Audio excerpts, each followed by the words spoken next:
अस्सलाम वालेकुम स्टूडेंट्स। आज का जो लेक्चर है वो चैप्टर 4 के बारे में है। तो मैं आपको चैप्टर 4 की पूरी समरी बताऊंगा। ठीक है, उसकी जितनी भी एक्सरसाइज है तो वो आपने ज़रा गौर करना है। सबसे पहले हम एक्सरसाइज 4.1 को देखते हैं, वो कैसी होगी, उसके क्वेश्चंस कैसे होंगे, उसको सॉल्व कैसे करना है, बिल्कुल बहुत ही शॉर्ट टाइम के अंदर। ठीक है, तो आप देखेंगे किस तरह के क्वेश्चंस होंगे। ठीक है, जैसा कि ये है। ठीक है, अब इसको सॉल्व कैसे करना है वो जरा देखिएगा। जो हमारा when D of x consists of non repeated linear factor, जब हमारे पास उसकी जो डी ऑफ एक्स है ना ये, ठीक है, इसके फैक्टर्स देखो तो ये कौन से हैं? Non repeated linear factor. देखें, अगर ये नॉन रिपीटेड लीनियर फैक्टर है तो उसको कैसे आपने लेट करना है। आपने क्या करना है, जो पहला फैक्टर है उसके लिए आप कांस्टेंट ए डिफाइन करेंगे, जो दूसरा होगा उसके लिए आप कांस्टेंट बी डिफाइन कर देंगे, दरमियान में प्लस है। मतलब ये कहने का कि आपकी जो पूरी एक्सरसाइज है उसका एक ही तरतीब है, एक ही सिनेरियो। आप इस तरह के क्वेश्चंस होंगे, आपने लेट कर लेना ए और बी, दो कांस्टेंट डिफाइन कर देने हैं। इसी तरह आप 4.2 में आते हैं, वो सारी कैसी होगी, उसके उसके क्वेश्चंस ऐसे हैं।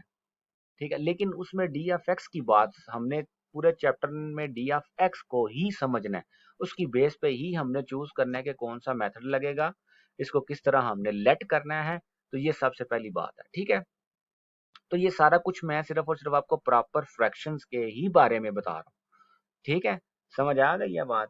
जब इम्प्रॉपर की बात आएगी तो उसका थोड़ा सा सिनेरियो चेंज है, तो इसलिए वो मैं नेक्स्ट वीडियोस में बताऊंगा। तो 4.2 में देखें कि D of x consist of repeated linear factors. इसमें देखेंगे तो ये देखें, ये भी एक लीनियर फैक्टर है लेकिन इसकी पावर क्या है, 2। तो ये रिपीटेड है, इसका मतलब है एक्स माइनस वन जो है वो दो दफा लिखा हुआ है, लेकिन इसकी समझ आ गई है बात, उसके ऊपर 2 लिखा हुआ है। और तीसरा जो लीनियर फैक्टर है वो ये है। अब इसको लेट कैसे करना है वो आप अंडरस्टैंड कीजिएगा। फॉर एग्जांपल ये क्वेश्चन था, इसको हमने लेट करना है और उसमें कांस्टेंट कैसे डिफाइन करने हैं स्टूडेंट्स। देखें, जो हाईएस्ट पावर कितनी है, 2 है। पहले इसको वन के लिहाज से लिखेंगे। वन के लिहाज से मतलब ये है कि इसकी होल पावर अगर ब्रैकेट्स लगाऊं तो इसको डिक्रीजिंग ऑर्डर में लिखेंगे। डिक्रीजिंग ऑर्डर का मतलब ये है कि अगर इधर 2 है पहले 1 फिर उसकी हाईएस्ट पावर। अगर इधर 3 आ जाता तो पहले आपने 1 फिर पावर 2 फिर पावर 3। कांस्टेंट ऊपर यही था, क्योंकि ये लीनियर फैक्टर्स हैं इसलिए हम ऊपर सिंगल ही कांस्टेंट इसके लिए इंट्रोड्यूस करवाएंगे। तो इनकी तरतीब आगे पीछे भी हो सकती है, ये इधर आ सकता है, ये इधर आ सकता है, तो कोई नो इशू। आप पहले को ए रख लें, फिर दूसरे को बी, फिर तीसरे को सी, तो इसमें कोई इशू नहीं है। अब आ जाए 4.3 के ऊपर। इसमें डी एफ एक्स कैसा होगा? Non repeated irreducible quadratic factor.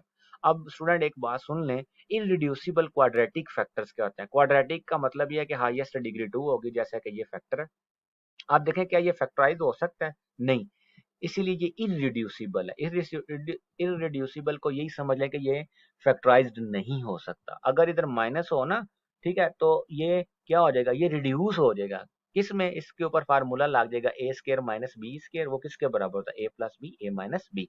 लेकिन अभी नहीं ये लग सकता। ठीक है, अगर आपके पास non repeated irreducible quadratic factors आ जाए, डी ऑफ एक्स की जगह इधर ये आ गया, साथ में एक लीनियर फैक्टर है। लीनियर का आपको ऑलरेडी पता है, इसके लिए आप सिंगल कांस्टेंट इंट्रोड्यूस करवाएंगे। अब जो बाकी क्वाड्रेटिक है उसको आप लीनियर एक जो है ना एक्सप्रेशन यूज करेंगे इस तरह की।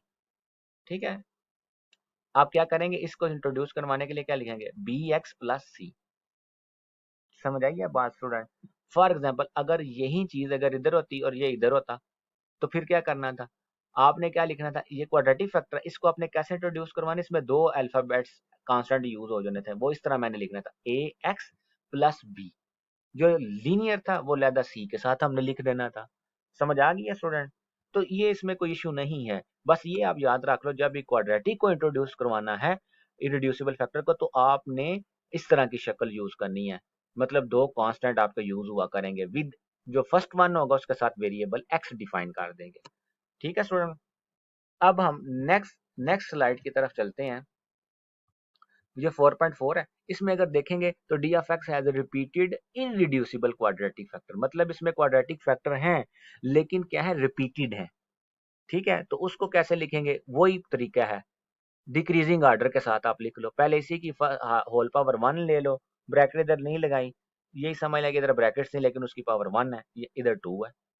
समझ आ गया स्टूडेंट? ऊपर क्वाड्रेटिक फैक्टर है तो इस तरह के हम फैक्टर डिफाइन कर लेंगे, पहले ए एक्स प्लस बी फिर सी एक्स प्लस डी। समझ आ गई स्टूडेंट? अब अगर इधर 3 होती तो आपने इसको क्या लिखना था, पहले होल पावर 1 फिर होल पावर 2 फिर होल पावर 3। डिक्री क्या करना है, इंक्रीजिंग आर्डर के साथ लिख लो, पहले 1 फिर 2 फिर 3। समझ आ गई है। इन मतलब इंक्रीजिंग या डिक्रीजिंग आर्डर में आपने कंफ्यूज नहीं होना है। डिक्रीजिंग आर्डर यहाँ इस सेंस में सोच लें कि 2 है तो पहले 1 फिर 2। अगर मैं इंक्रीजिंग बोलता हूँ तो आपने क्या लिखना है, इसी इसी का इंक्रीजिंग में अगर लिखना है तो पहले 1 फिर 2, मतलब सिर्फ वर्ड चेंज कर रहा हूँ। तो अब एक नोट याद रख लें, ये है जीरो मेथड्स के बारे में, वेरी इंपॉर्टेंट है। अब ये क्वेश्चन आता है कि जीरो मेथड किस लिए अप्लाई किया जाता है, कब हम, ये बड़ा शॉर्टकट और इजी मेथड होता है किसी भी कांस्टेंट को जो हम लेट करते हैं ना, ये ए बी इनको मालूम करने में ये फौरन हमें पता लग जाता है कि इस किसी भी कांस्टेंट का आंसर क्या आएगा, जिसके नीचे आप एक लीनियर फैक्टर रखोगे डी एफ एक्स। तो क्या होता है, zero method apply only for the linear factor written in D F X. ये तब मतलब जीरो मेथड हम उन्हीं के ऊपर ही लगाएंगे जिसमें आपके फैक्टर्स क्या होंगे, लीनियर। अब एक नेक्स्ट बात हम लास्ट समझते हैं, what is identity. Student, identity basically is an equation which is satisfied by all the values of the variables involved। For example ये एक आपके सामने इक्वेशन लिखी हुई है, ये एक लेफ्ट साइड है, ये एक राइट हैंड साइड है। अब यहाँ पे देखें एक्स की कोई भी आप वैल्यूज लो, ठीक है, ये सेटिस्फाइड हो जाएगा। यहाँ पे आप एक्स की वैल्यू 0 लो, इधर भी एक्स की वैल्यू 0 लो, ठीक है, तो इधर लेंगे राइट हैंड साइड पे तो ये 2 इससे 0 से मल्टीप्लाई होगा तो सिर्फ क्या बचा 2।